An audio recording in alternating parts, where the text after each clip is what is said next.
नमस्ते।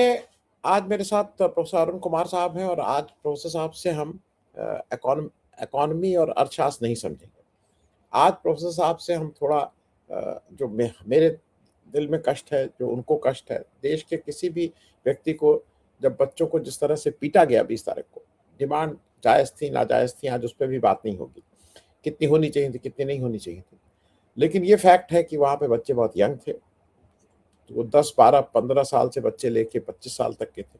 मेजॉरिटी यही थी 90%। बाकी नेता लोग तो आ ही जाते हैं हर जगह, जहाँ इस तरह का होगा तो नेता तो पहुँच ही जाएगा। लेकिन प्रोफ़ेसर साहब जो सबसे अजीब-सी बात ये लगी कि जिस तरह से इन लोगों को ट्रीट किया गया और वो बात मैं सिर्फ़ इसलिए कह रहा हूँ कि अ, वहाँ पे जो पुलिस ने बर्बरता दिखाई उसमें लाठी में कील लगा के फिर जिस तरह से अनप्रोवोक्ड थे, उन बच्चों का ऐसा कुछ नहीं था। उन अनप्रोवोक्ड लोगों को सादी वर्दी में आके अब वो सादी में वो पुलिस वाले थे कि आरएसएस के लोग थे कि बीजेपी के लोग थे कि कौन लोग थे नहीं मालूम। और तीसरा नेम टैग हटा दिया गया सबका। और चौथा वहाँ बहुत सी चीज़ें थी। पत्थर-वत्थर लाके पुलिस ही वाले अपने रख लिए, पुरानी कार रख लिए। तमाम वीडियो हैं जहाँ पे पुलिस वालों ने जिस तरह से लड़कियों के साथ व्यवहार किया है, पिटाई का। वो तो कभी-कभी लगता है ना ये एक्सेप्टेबल नहीं है। तो पहले एक टिप्पणी आपकी इस पे क्योंकि एज़ अ आप इकोनॉमिस्ट से पहले एक प्रोफ़ेसर हैं, प्रोफ़ेसर से पहले एक पिता भी हैं। मतलब ये सारी चीज़ें बहुत द्वंद्व कर रही हैं, उद्वेलित कर रही हैं। मैं इस पे एक आपकी वो क्योंकि is it a Indian state? धन्यवाद आनंद जी। मुझे लगता है कि इसमें दो तीन चीज़ें हैं जो हमें समझनी ज़रूरी हैं कि ऐसा सब क्यों हुआ। पहली बात तो यूथ का फ्रस्ट्रेशन। यूथ निकल के आया है, जैसे आपने कहा कि 9-10 साल 8 साल के बच्चे और 25 साल तक के, और मतलब कि कई जगह तो माँ बाप लेके आए। और यहाँ तक कि इंटरव्यू में दिखाया गया, 12वीं जमात की लड़कियां जो पास करके अब कॉलेज में जा रही हैं, उन्होंने कहा हमें घर पे झगड़ा करना पड़ा। हमारे माँ बाप नहीं चाहते थे कि हम जाएं वहां पे, और हम झगड़ा किया और हमने 10 दिन उनको कन्विंस किया, 20 दिन कन्विंस किया कि नहीं हमको जाना चाहिए, और फिर उन्होंने अलाउ किया और उनकी माँ भी उनके साथ आई फिर। तो ये दिखा रहा है कि मतलब हर परिवार में ये परेशानी है। ये सिर्फ ऐसा नहीं है कि कुछ ही लोगों की परेशानी है, और वजह उसकी बड़ी साफ है कि यूथ के सामने दो चैलेंजेस हैं। एक तो उसको काम नहीं मिल रहा है, दूसरा हमारी पढ़ाई बहुत ही बेढब है, जिसमें कि यूथ की स्किलिंग सही ढंग से नहीं हो पाती है। तो ये दोनों चीजें मिलके यूथ के सामने एक बड़ा फ्रस्ट्रेशन है कि फ्यूचर क्या दिख रहा है। और जैसे कि अभी सामने आ रहा है कि आर्टिफिशियल इंटेलिजेंस के चलते हुए बहुत सारे काम जो यूथ को मिल भी सकते थे वो भी खत्म होने वाले हैं। तो उनके सामने जो बेरोजगारी का चैलेंज है, शिक्षा का चैलेंज है, वो बहुत बड़ा है। और जब आपके सामने ऐसे चैलेंज होते हैं, उस समय अगर चीटिंग हो जाए तो चीटिंग का मतलब है कि आपका चांस और भी कम हो जाता है। जो पैसे वाला है, जो मतलब चीटिंग कर सकता है, वो आगे निकल जाएगा चीटिंग करके, और जो आम नागरिक है, जो आम यूथ है, वो पीछे रह जाएगा। तो ऐसी स्थिति में फ्रस्ट्रेशन होना बहुत ही लाजमी है। और हमने सबने देखा, हम सब इम्तिहान पास करके जहाँ पहुंचे हैं, हमने सबने देखा कि इम्तिहान के पहले बहुत ही टेंशन रहती है कि इम्तिहान कैसा होगा, क्योंकि एक अनसर्टेनिटी तो रहती है कि चाहे हमने जितनी मर्जी तैयारी कर ली हो, लेकिन इम्तिहान में क्या आएगा, हमारे नंबर कितने आएंगे, आगे हमारे करियर का क्या होगा। तो जब एग्जाम में बार बार चीटिंग जो हो जाए और फिर एग्जाम रद्द हो जाए, उसका असर हमारे यूथ के ऊपर बहुत गहरा होता है। और खासकर आज के जो बहुत ही कॉम्पिटिटिव जमाना हो गया है, जहाँ पे हर काम के पीछे आपको दिखता है कि जो हजारों बच्चे उसके लिए अप्लाई करते हैं। 2019 में आपने देखा कि रेलवे की 35,000 भर्ती के लिए, ग्रेड सी ग्रेड डी के लिए करीब 1.25 करोड़ बच्चों ने अप्लाई किया। उसमें से सिर्फ 7 लाख लोगों को इनवाइट किया गया 3 साल बाद, पैंडेमिक के बाद। और वो फिर जो राइटिंग हो गई, आपने देखा हैदराबाद में, प्रयागराज में, पटना में यूथ ने राइटिंग किया। ये दिखा रहा है कितना मतलब वो परेशान है इसके लिए। उसी तरह आपने देखा कि जो 2017 में यूपी में 360 नौकरी निकली पियोन की, उसके लिए 23 लाख लोगों ने अप्लाई किया, जिसमें से 380 पीएचडी थे, 2 lakh BTech, MTech, BCom, MCom, जबकि जो जरूरत थी वो सिर्फ 5वीं जमात के पास की थी। तो इसलिए ये जो फ्रस्ट्रेशन है यूथ का, वो भड़क रहा है। अब सरकार ने, मेरा मानना है कि जो एक असेसमेंट ठीक नहीं किया, सरकार ने इग्नोर किया। उसके पीछे वजह यह है कि जब ये फास्ट शुरू हुआ जंतर मंतर पे, तो उस दिन तो भीड़ आई, लेकिन उसके बाद भीड़ काफी कम हो गई। तो सरकार को लगा कि शायद इनके पीछे सपोर्ट नहीं है और ये सिचुएशन ज्यादा बिगड़ेगी नहीं। लेकिन लोगों ने समझाया कि आजकल ये व्हाट्सएप का जमाना है, बहुत सारे लोग व्हाट्सएप पे जुड़ जाते हैं और वो समझते हैं उनका एक्टिविज्म हो गया। लेकिन जब सोनम वांगचुक को उठा लिया गया वहां से, तो एकदम लोगों को लगा कि अब एक्टिविज्म का मतलब है कि हमको जो है फील्ड पे आना पड़ेगा, और इसीलिए आपने देखा कि भीड़ इकट्ठा होनी शुरू हो गई। और जब जो ये डिमांड थी 20 जुलाई को पार्लियामेंट मार्च की और धर्मेंद्र प्रधान के रेजिग्नेशन की, उसको लोगों ने सपोर्ट किया, क्योंकि कहीं ना कहीं तो अकाउंटेबिलिटी लानी पड़ेगी। अकाउंटेबिलिटी हमारे एजुकेशन सिस्टम की, हमारी खराब एजुकेशन सिस्टम, जिसमें कि असर की रिपोर्ट जो आती है 2005 से, वो दिखा रही है कि 14 से 18 साल के बच्चे 40% दूसरी जमात की पढ़ाई लिखाई गणित नहीं कर पाते। और हम तो जेएनयू में देखते थे कि 90% बच्चे जो आते हैं उनकी लैंग्वेज स्किल कमजोर है, वो समझ नहीं पाते हैं या वो समझा नहीं पाते हैं, तो रिसर्च करना बहुत मुश्किल होता है। तो इसलिए अगर आप देखें तो हमारी जो ट्रेनिंग है बच्चों की, वो भी बहुत खराब है। और वो ट्रेनिंग कैसे इंप्रूव होगी, उसके लिए शिक्षा में रिफॉर्म की जरूरत है। और जितना हमने रिफॉर्म किया है, अगर आप देखें पिछले 30 सालों में, वो सारा प्राइवेटाइजेशन की तरफ है। पहले हमने अच्छे सरकारी स्कूलों को खत्म किया, जिससे प्राइवेट स्कूल जो चले, और प्राइवेट स्कूल में बहुत ही हाई फीस होती है जो गरीब आदमी अफोर्ड नहीं कर सकता है। और जो पब्लिक स्कूल्स हैं, वहां पे फंडिंग कट के चलते हुए वहां पे परेशानी बढ़ गई, वहां पे अकाउंटेबिलिटी स्कूलों की कम हो गई। तो इससे जब सब लोग चाहते हैं कि हमारा बच्चा प्राइवेट स्कूल में जाए, लेकिन वो बहुत महंगा है, वो सब अफोर्ड नहीं कर सकते हैं, बहुत ही कम लोग हैं जो उसको अफोर्ड कर सकते हैं। इसी तरह 1991 के बाद public education system, higher education, उसमें कमजोर कर दिया, वहां पे फंडिंग की कटौती हो गई। जो हमारा टारगेट कोठारी कमीशन ने सेट किया था 6% जीडीपी का पब्लिक एजुकेशन के लिए, हमने कभी 4% से ज्यादा नहीं खर्च किया। तो हमारी जो पब्लिक एजुकेशन है वो बहुत ही ज्यादा बिगड़ गई है। और इसलिए आपने देखा कि इधर खासकर पिछले 10-12 साल में जो भी अच्छी यूनिवर्सिटीज हैं उनको जो ढा दिया गया है, चाहे वो जेएनयू हो, दिल्ली यूनिवर्सिटी हो। और ये बात है भी कि अगर प्राइवेट इंस्टीट्यूशंस को पनपना है तो पब्लिक एजुकेशन को खत्म करना पड़ेगा। क्योंकि अगर जेएनयू में आपको 24 रुपए में पीएचडी की डिग्री प्रति माह के हिसाब से होगी, तो आप जाके 5 लाख 10 लाख रुपए हर साल क्यों खर्च करेंगे कहीं प्राइवेट यूनिवर्सिटी में? क्योंकि जेएनयू की प्रेस्टीज अभी भी बहुत है। तो इसलिए ये पब्लिक यूनिवर्सिटीज को खत्म किया जा रहा है। इसका असर ये है कि जो प्राइवेटाइजेशन हुआ है, उसके चलते हुए कोचिंग और ये सारी चीजें बहुत ही आगे बढ़ गई हैं। और फिर कोचिंग वाले हैं वो जो हर तरह का गलत काम करते हैं, क्योंकि उनको दिखाना होता है फ्रंट पेजेस न्यूज़पेपर पे कि हमारे जो 100 में से 50 जो टॉप 100 में से आ गए हैं। तो कैसे होता है? वो सिर्फ जब क्वेश्चन पेपर लीकेज वगैरह से और गलत काम करने से। फिर आपने देखा फेक डिग्री, जैसे व्यापम फेक डिग्री सर्टिफिकेट की जो भरमार हो गई है। तो ये सारी की सारी जो परेशानियां हैं, ये प्राइवेटाइजेशन और कमर्शलाइजेशन, इसकी वजह से बहुत बड़े लेवल पे आई हैं। और प्राइवेटाइजेशन और कमर्शलाइजेशन न शिक्षा के लिए सही है और न ही जो स्वास्थ्य के लिए सही है, क्योंकि ये दो नोबल प्रोफेशंस हैं। इन नोबल प्रोफेशन में आप वैल्यू नहीं कर सकते। बच्चे को क्या डिग्री मिल रही है, बच्चे को क्या पढ़ाई मिल रही है, उसको आप कैसे वैल्यू करेंगे? जबकि प्राइवेट सेक्टर है वो हर चीज को एक नाप तोल के करता है। उसी तरह हेल्थ में डॉक्टर्स जो नाप तोल के कर रहे हैं, हॉस्पिटल नाप तोल के कर रहे हैं, कितने टेस्ट होंगे, कितने तरह के जो वो उनके जो रेवेन्यू जनरेशन होगा।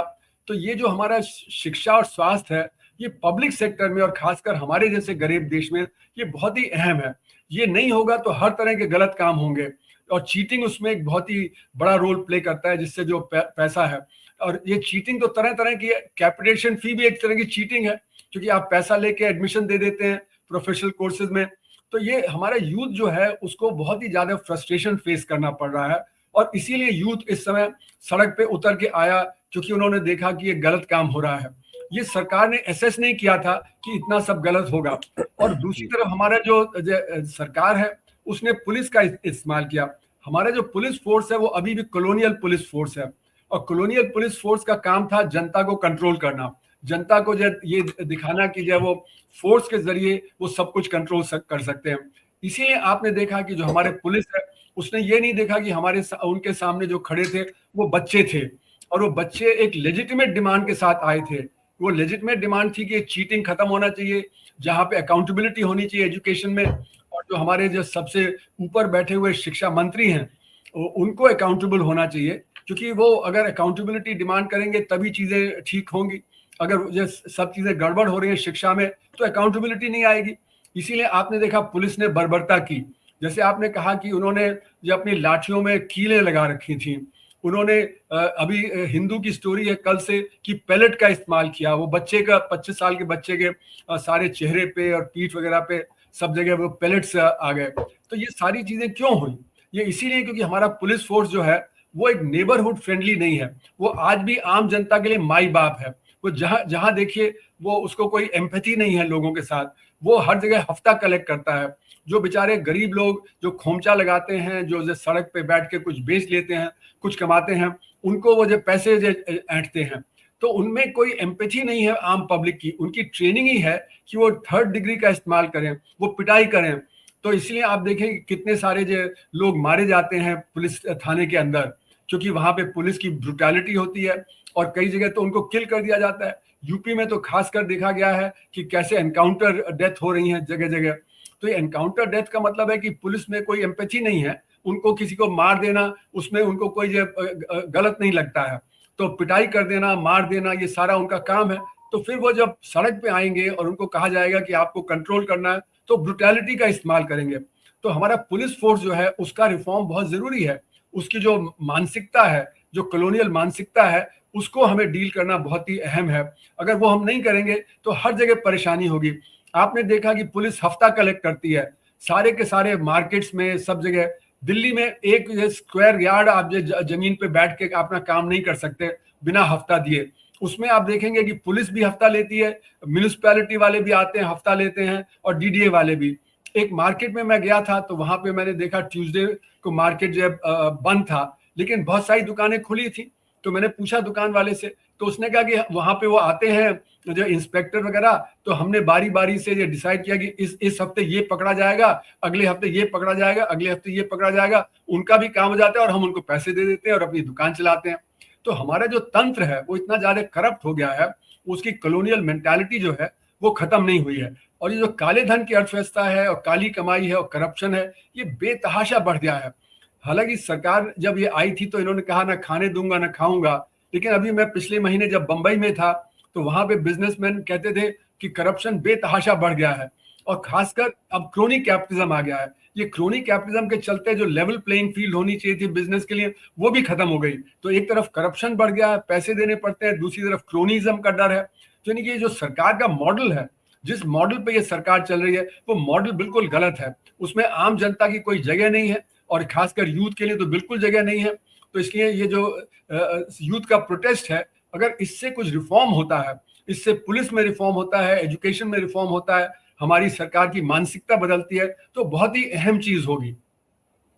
जी, प्रोफेसर अरुण, एक दो चीजें छोटी छोटी और पूछ लूं।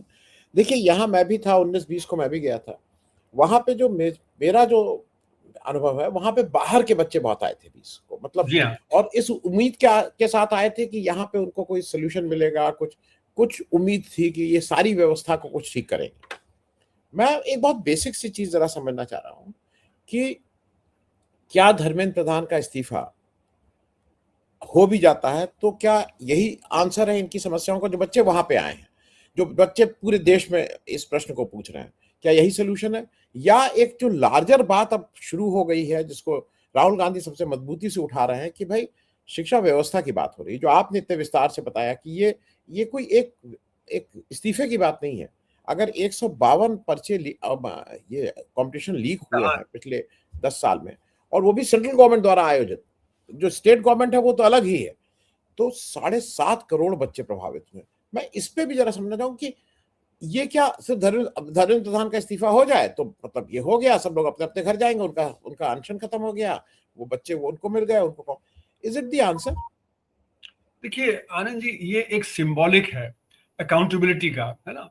तो आप बिल्कुल सही कह रहे हैं कि अब बच्चों को ये सब नहीं पता कि भाई कितना प्राइवेटाइजेशन का असर है, कितना कोचिंग का असर है, कितना हमारे जो शिक्षा में हम जब प्राइवेट सेक्टर को प्रमोट कर रहे हैं उसका असर है, कॉमर्शलाइजेशन का असर है। बच्चे तो बड़ा सिंपल ढंग में देखते हैं, इसीलिए हम उनको बच्चे कहते हैं, क्योंकि उनकी जो समझ है वो उसी लेवल की होती है। तो एक सिंबॉलिक है कि भाई ये अकाउंटेबिलिटी होनी चाहिए। पर आप बिल्कुल ठीक कह रहे हैं, जैसे मैं कह रहा था कि ये तो एक बड़ा रिफॉर्म चाहिए हमें शिक्षा में, और इसीलिए हम लोगों ने एक पीपल्स एजुकेशन पॉलिसी की बात की। जो 2020 का जो एजुकेशन पॉलिसी आया, न्यू एजुकेशन पॉलिसी, है ना, वो तो बिल्कुल प्राइवेटाइजेशन, कमर्शलाइजेशन इसी को बढ़ा रहा है। वो जो असली समस्या है एजुकेशन की उससे डील नहीं कर रहा, वो तो उसको और बढ़ा रहा है, वो तो और सेगमेंटेशन कर रहा है। और मतलब इतना कॉन्ट्रडिक्टरी है वो कह रहा है कि ये हमको तो डीकॉलोनाइजेशन करना है इंडियन माइंड को, और डीकॉलोनाइजेशन के नाम पे फिर वो फॉरेन यूनिवर्सिटीज को इनवाइट कर रहा है। अब फॉरेन यूनिवर्सिटीज आके क्या डीकॉलोनाइज करेंगी? वो तो अपना फ्रेमवर्क लाएंगी और उससे तो कॉलोनाइजेशन और बढ़ेगा। हम अपने इंस्टीट्यूशंस को सुचारू रूप से कैसे चलाएं, हम उनमें कैसे ऑटोनॉमी लाएं, कैसे वहां पे R&D को बढ़ाएं, क्योंकि बिना R&D के हम पिट रहे हैं। हम देख रहे हैं कि अमेरिका दबा देता है, चीन दबा देता है हमें, है ना, रूस से हम दब जाते हैं क्योंकि वहां से आर्मामेंट इतना आया हुआ है। तो हमारी जो स्ट्रेटेजिक ऑटोनॉमी है वो खत्म हो गई, क्योंकि हमने शिक्षा पे ध्यान नहीं दिया, हमने R&D पे ध्यान नहीं दिया। तो आपकी बात बिल्कुल सही है कि ये सिर्फ एक सिंबॉलिक है कि धर्मेंद्र प्रधान, लेकिन उसमें हमें रिफॉर्म क्या करना है। और इसमें मैं कहूंगा कि ये जो हमें रिफॉर्म लाना है, वो जो 1991 के बाद की नीतियां हैं शिक्षा स्वास्थ्य के लिए, उसमें तब्दीली लानी है। अभी आप देखेंगे कि हमारा जो बजट में एक्सपेंडिचर है शिक्षा पे, स्वास्थ्य पे, वो काट दिया जाता है, जबकि उसको बढ़ाना चाहिए, क्योंकि उसी में रोजगार भी पैदा होता है और उसी से हमारा जो फ्यूचर है उसकी स्किलिंग होती है, उसकी जो सही काम होता है। तो इसलिए हमें तो पूरी की पूरी नीति बदलनी है, क्योंकि लोग कह देते हैं जो सत्ता में है कि हमारे पास रिसोर्सेज नहीं है। मेरा मानना ये बिल्कुल गलत आइडिया है कि रिसोर्सेज नहीं है। सवाल है प्रायोरिटी का, आपको कहाँ पे प्रायोरिटी है, कहाँ पे आपको खर्च करना है, जितने भी आपके पास साधन है उनको किस प्रकार से खर्च करना है। और दूसरा, ये काली धन की अर्थव्यवस्था के चलने से आपकी नीतियां फेल कर जाती हैं। आप जो पैसा डालते भी हैं उसका बेनिफिट नहीं मिलता है। तो जैसे चिदम्बरम ने 2005 के बजट में कहा, expenditures don't lead to outcome, और राजीव गांधी ने 1988 में कहा था कि जब 1 रुपया भेजते हैं तो 15 पैसे पहुंचता है। तो फिर जो आपकी नीति है वो तो फेल करेगी, क्योंकि जितनी शिक्षा चाहिए, जितना स्वास्थ्य चाहिए, जिस तरह की शिक्षा चाहिए, जिस तरह के स्वास्थ्य चाहिए, वो मिलेगा नहीं आपको। तो इसलिए मेरा मानना है कि ये एक बड़ी समस्या है। लेकिन अगर ये बच्चे जो प्रोटेस्ट कर रहे हैं, अगर ये प्रोटेस्ट जो हम सही मायने में देखें, तो इससे यही होगा कि हमें रिफॉर्म करना है सारे सिस्टम को। जो नई आर्थिक नीतियां 1991 के बाद आई, उन्हीं से समस्या जो है अब और बढ़ती चली गई है, और उसी से हमारा जो प्राइवेटाइजेशन, कमर्शलाइजेशन जो एजुकेशन में, हेल्थ में हुआ है, उसकी वजह से बहुत तरह की परेशानियां आई हैं। उसी की वजह से जॉबलेसनेस है, क्योंकि अभी हम खर्च कर देते हैं रेलवे फ्रेट कॉरिडोर में, बड़ी बड़ी सड़कें बनाने में, लेकिन हम शिक्षा पे, स्वास्थ्य पे, रूरल डेवलपमेंट पे, एग्रीकल्चर पे, इन पे नहीं खर्च करते हैं। तो ये कॉर्पोरेट सेक्टर जो हावी है, कॉर्पोरेट सेक्टर जो हावी है, वो अपने इंटरेस्ट में जो देश की नीति चलाना चाहता है, जबकि हमें तो बॉटम अप अप्रोच जो गांधी का था कि नीचे से हमें ऊपर तक डेवलपमेंट करना है। अगर हम ऊपर के डेवलपमेंट पे निर्भर रहेंगे तो सारा का सारा पैसा वहां खर्च हो जाएगा, सारा का सारा जो है उनको मिल जाएगा। और ये आप देख रहे हैं कि देश में गैर बराबरी बढ़ रही है, एक तरफ गरीब है और दूसरी तरफ बिलियनर्स की संख्या बेतहाशा बढ़ रही है, जबकि हमारी जो प्रति व्यक्ति आय है वो जापान से 1/12वां हिस्सा है, लेकिन हमारे जो बिलियनर्स हैं वो उनसे कहीं ज्यादा हैं। तो वहां पे ज्यादा बिलियनर होने चाहिए, जर्मनी में ज्यादा बिलियनर होने चाहिए क्योंकि उनका जीडीपी हमसे ज्यादा है, लेकिन हमारे बिलियनर बहुत है क्योंकि हमारे यहाँ गैर बराबरी बहुत ज्यादा है, क्योंकि हमारी जो नीतियां हैं वो गैर बराबरी को प्रमोट करती हैं, और जितना गैर बराबरी को प्रमोट करते हैं उतना हमारी जो नीतियां हैं वो उनके हाथ में चली जाती हैं, और उनके हाथ में जब जाती हैं तो वो यही प्राइवेटाइजेशन, कमर्शलाइजेशन, इनको। तो हमारे यहाँ जो डेमोक्रेटाइजेशन है वो बहुत कमजोर है। हम इलेक्शन में जाके वोट कर देते हैं, लेकिन जो डेमोक्रेसी का कंटेंट है वो फुलफिल नहीं होता, क्योंकि जो लोग चुन के आते हैं वो पैसा लेते हैं इन अमीर लोगों से और फिर उनका काम करते हैं। तो मैंने जब 1999 में जो मेरी काले धन की अर्थव्यवस्था वाली जो किताब है ना, उसमें मैंने जब 14 MP जो सक्सेसफुल थे 1998 इलेक्शन में, उनका इंटरव्यू किया, उन्होंने सबने मुझे बताया कि हम तो क्विड प्रो को होता है, हमें पैसा जो देता है तो हम जब सत्ता में आते हैं तो उनका काम करते हैं। तो हमारे जो रिप्रेजेंटेटिव हैं वो डेमोक्रेटाइजेशन को अनडू कर देते हैं, वो डेमोक्रेटाइजेशन में जो आम आदमी की समस्या है उसकी तरफ ध्यान नहीं होता। इसीलिए इस सरकार को आप देखिए, इसने गलत कितने काम कर दिए। एक तरफ नोटबंदी कर दिया जिससे हमारा असंगठित क्षेत्र धराशायी हो गया, फिर जीएसटी गलत लागू कर दिया तो उससे धराशायी हो गया, फिर सडन जब इन्होंने पैंडेमिक में लॉकडाउन कर दिया उससे फिर तो हमारे जो असंगठित क्षेत्र है, जहाँ 94% लोग काम करते हैं, उनको आप देखें तो 10 से 12 लाख करोड़ रुपए का हर साल नुकसान हुआ है नोटबंदी के समय से। तो पिछले 10 साल में उनको करीब 130 लाख करोड़ का नुकसान हो गया। जितना भी आपने फ्रीबीज वगैरह में दिया, वो 30-40 लाख करोड़ दिया। तो फिर मतलब नुकसान ही नुकसान हो रहा है उनका, तो गरीब आदमी की कोई संख्या नहीं है। तो इसीलिए हम शिक्षा पे ध्यान नहीं देते, और हमारा समाज बहुत ही फ्यूडल है। इसीलिए मैं बार बार कोट करता हूं कि विक्रम सेठ ने जो सूटेबल बॉय में कहा कि जो हमारा जो लीडरशिप थी 1950s में, वो फ्यूडल थी। वो गरीब बच्चों को जो शिक्षा नहीं देना चाहती थी, इसलिए हमने कभी स्कूलों की जो शिक्षा पे ध्यान नहीं दिया, खासकर जो गरीब स्कूल हैं, जो हमारे गांव के स्कूल हैं। मैं भी जब फिजिक्स छोड़ के इकोनॉमिक्स में आया, उसके पीछे बीच में जब मैंने रूरल डेवलपमेंट के लिए किशोर भारती गया होशंगाबाद में, तो वहां का जो लैंडलॉर्ड था वो हमें कहता था कि इन बच्चों को पढ़ा दोगे तो मेरे गरेड़िए का काम कौन करेगा। यानी कि हमारा जो समाज है वो अभी भी बहुत ही फ्यूडल है। वो नहीं चाहता कि बच्चों को, जो गरीब बच्चों को अच्छी शिक्षा मिले, और इसीलिए हमारी सारी परेशानी है। तो हमें ये फ्यूडलिज्म से भी जूझना है, एक बड़ा रिफॉर्म चाहिए। और इस जैसी ये जो मूवमेंट्स हैं, इन्हीं से कॉन्शियसनेस बढ़ती है।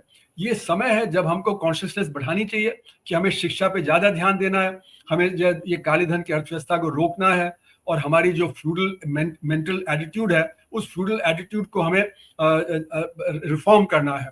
और ये सब होगा तभी हमारी मूवमेंट सक्सेसफुल होगी। तो ये बच्चे हैं, ये तो एक कैटलिस्ट है। इस कैटलिस्ट को हमें इस्तेमाल करके जो आम धारणा है हमारे देश में, उसको बदलना बहुत जरूरी है।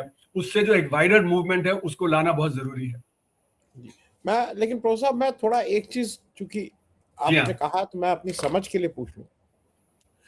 हम लोग शहर में रहते थे, लेकिन मेरे जो साहब बहुत घर के लोग हैं, चाचा मामा, बहुत से लोग, मेरी जहाँ शादी हुई, ये लोग गांव में रह के गांव के स्कूल में पढ़ते थे। और मैं इसलिए इस बात को कह रहा हूँ कि 12वीं तक या 10वीं तक की परीक्षा ये सब लोग गांव में पढ़े, लेकिन क्वालिटी ऑफ एजुकेशन हम लोग उसको जो भी सिस्टम कहें, वो ऐसी थी कि वो आईआईटी और पीएमटी को वो बिना कोचिंग के डायरेक्ट इन लोग क्रैक करते थे। आज की तारीख में मेरे गांव में पढ़ा हुआ लड़का अपने एक एप्लीकेशन, माँ बाप का नाम और अपना नाम ठीक से नहीं लिख सकता। इतनी क्वालिटी का ह्रास हुआ है, क्योंकि सारा कुछ सिस्टम हो गया है शहर। जो जो ऑलरेडी स्कूल थे वो किसी भी तरह के थे, लेकिन उसमें क्वालिटी को काफी कुछ कंट्रोल रहता था। इस पे हम लोगों ने आजकल अब तो बिना बिना किसी कोचिंग के कोई सोच ही नहीं सकता है कि वो किसी इंजीनियरिंग कंपटीशन में या मेडिकल के कंपटीशन में आ पाए। तो ये कहीं ना कहीं ये तो मुझे लगता है ये पॉलिसी की बात है। ये मतलब it is more of a policy, जहां पे ये आपका जो इंफ्रास्ट्रक्चर था आप उसको बंद करते जा रहे हैं। आप नया उसकी क्वालिटी को इंप्रूव करने के बजाय आप उसको बंद ही कर दे रहे हैं। आप बिल्कुल, ये साफ दिखाई देता है कि प्राइवेट को आप वो करने के लिए, उसको जिससे किसी तरह से वो मिले, आप इसलिए उस सरकारी स्कूल को बंद करना। मैं एक छोटी टिप्पणी इस पे भी चाहूंगा, क्योंकि मैं इस ओपिनियन का हूं कि पुरानी शिक्षा की क्वालिटी बहुत अच्छी थी। मैं भी जिसको उससे पढ़ा हूं, मैं यूनिवर्सिटी 15 रुपए महीना था। मैं और मेरी बहन साथ थे, तो एक का 50% कंसेशन, 22.5 रुपए में 2 लोग पर महीना लखनऊ यूनिवर्सिटी से, बिना पुअर बॉय, हमारी कोई स्कॉलरशिप नहीं थी, हम यही फीस स्ट्रक्चर था। मैं इस पे एक बहुत छोटा comment, it is the policy, वो समस्या पॉलिसी की है, समस्या मेरे ख्याल में। देखिए, दोनों लेवल पे है। एक तो जैसे मैंने कहा कि हम पब्लिक एजुकेशन पे कितना खर्च कर रहे हैं, और खासकर जब नीति अगर ये होगी कि हमें प्राइवेट सेक्टर को बढ़ाना है, कमर्शलाइजेशन बढ़ाना है, तो पब्लिक सेक्टर को हम डाउन करेंगे। तो ये आपने देखा कि जैसे जगह जगह हमारे जो पब्लिक स्कूल्स थे, है ना, उनकी जो क्वालिटी घटती चली गई। दूसरा, ये हमारे जो सिस्टम है उसमें अकाउंटेबिलिटी भी कम होती चली गई। जो टीचर्स हैं उनकी अकाउंटेबिलिटी अजय कम होती चली गई, वो ट्यूशन की तरफ ज्यादा झुकने लगे। मुझे याद है जब मैं 10वीं कक्षा में था एक स्कूल में, तो वहां पे वो टीचर जो फिजिक्स का था, वो कहता था बच्चों को कि 40 रुपए की गड्डी लगा ले, है ना, मतलब ट्यूशन करवा ले। तो ये ट्यूशन का जो सिलसिला था वो 60s से आगे चलने लगा। उसके चलते हुए एक ये धारणा हो गई कि जो टीचर भी अपना जो ड्यूटी है वो नहीं निभा रहा है। तो टीचर की जो, मेरे पिताजी के समय पे जो टीचर की एक साख होती थी समाज में, उसको समझा जाता था कि वो जो समाज के हित के लिए काम कर रहा है, वो भी बहुत कम हो गया है। तो टीचर भी एक तरह से कमर्शलाइजेशन के चलते हुए उसका भी एटीट्यूड बदल गया है। वो भी पैसे कमाने चाहता है, और समाज में क्योंकि बाजारीकरण चल रहा है, तो इस समय उसकी जो साख ज्यादा होती है, जो ज्यादा कमाता है। तो चाहे वो स्मगलिंग से कमाए, पर एक स्मगलर है उसकी साख ज्यादा होती है बनिस्पत एक टीचर के। तो हमारे समाज में भी जो धारणा है कि जो, इसीलिए मैंने कहा ना, ये तो नोबल प्रोफेशन था ना, इसको नोबल समझा जाता था कि इसमें जो टीचर है वो बिना जो अपने जो परवाह किए और समाज के कल्याण के लिए वो काम करता है। लेकिन वो धारणा बदल गई है। आज टीचर भी है, वो भी जो सिर्फ अपने जो सैलरी के बारे में सोचता है कैसे और कमा ले, क्योंकि वो परिवार का प्रेशर है। जब बाकी समाज में सारा का सारा ये प्रेशर है कि भाई कितना आप कमा रहे हैं, उसके हिसाब से आपकी साख होगी समाज में, तो टीचर भी उसी में ढल जाएगा। टीचर उससे ऊपर उठना बहुत मुश्किल होता है जब तक इस समाज में। तो इसलिए मेरा मानना है जो कमर्शलाइजेशन और प्राइवेटाइजेशन हुआ है और जो बाजारीकरण हुआ है, ये बाजारीकरण में आप देखेंगे कि बाजार कैसे चलता है। बाजार चलता है जो सैमुअलसन ने कहा डॉलर वोट पे। अगर आपके पास $1 है तो 1 वोट है, मेरे पास $1,00,000 है तो 1,00,000 वोट है। तो मैं मर्सिडीज बेंज खरीद सकता हूं, आप खाना भी नहीं खरीद सकते हैं, और ये लेजिटिमेट है। तो बाजारीकरण के चलते हुए आप देखेंगे कि ए मॉरल और इमोरल जो हो गया है सारा सिचुएशन, और ये समझा जाता है कि बाजार ऑब्जेक्टिव है और समाज सब्जेक्टिव है। तो बाजार को आगे बढ़ना चाहिए और समाज को पीछे हटना चाहिए। अब समाज अगर पीछे हट जाएगा तो टीचर की साख कहाँ रहेगी? वो तो फिर पैसे कमाने में लगेगा, और इसमें क्योंकि आप वैल्यू नहीं कर सकते शिक्षा को और स्वास्थ्य को, तो इसलिए जब वो टीचर है, जो डॉक्टर है, वो भी उसी ढर्रे में चलता है। तो आजकल डॉक्टर्स बेतहाशा चार्ज करते हैं। आप देखें तो जैसे डॉक्टर है, लॉयर है, इनकी आमदनी बेतहाशा बढ़ी है। आप दिल्ली हाई कोर्ट चले जाएं, पहले तो वहां पे आराम से स्कूटर पार्क हो जाता था, आज बड़ी बड़ी कारें आती हैं, और अब वहां पे तो जब पब्लिक तो अपना पार्किंग कर ही नहीं सकती है, क्योंकि जो रिच लॉयर्स हैं उन्होंने बेतहाशा कमाया, रिच डॉक्टर्स ने बेतहाशा कमाया है। तो जब पब्लिक अकाउंटेबिलिटी नहीं रह गई है वो पैसे की। हमारे एक डॉक्टर मित्र थे, वो जो FAO से छोड़ के इंडिया आ गए थे, तो उनको हॉस्पिटल ने कहा डॉक्टर साहब आप ये 5 करोड़ की मशीन है, कम से कम 10 टेस्ट तो रोज होने चाहिए, और वो छोड़ के ऑस्ट्रेलिया चले गए। तो ये तो हमारे यहाँ ये समस्या है कि डॉक्टरी और जो पढ़ाई, इसमें एक पब्लिक अकाउंटेबिलिटी जो होनी चाहिए और एक पब्लिक का व्यू होना चाहिए, वो खत्म होता जा रहा है प्राइवेटाइजेशन कमर्शलाइजेशन के चलते हुए। तो ये दोनों चीजें हैं कि हमारा जो ये जब प्राइवेटाइजेशन कमर्शलाइजेशन भी, और जो पब्लिक सेक्टर की तरफ जो ध्यान दिया कम है, वो दोनों चीजें साथ चल रही हैं। जी, थैंक सो मच, बहुत बहुत धन्यवाद प्रोफेसर साहब। और मुझे लगा कि इस पे बात करना बहुत आवश्यक था। इकोनॉमी, और ये अगर बच्चे अच्छे रहेंगे तो अपने आप इकोनॉमी को भी अपने आप बहुत कुछ सुधारने में उनका भी वो रहेगा। आज दिक्कत क्या है कि रॉ मटेरियल भी आपका में भी दिक्कत आ रही है, तो वो ओवरऑल उसका कैस्केडिंग इफेक्ट हो रहा है। थैंक्स सो मच, बहुत बहुत धन्यवाद।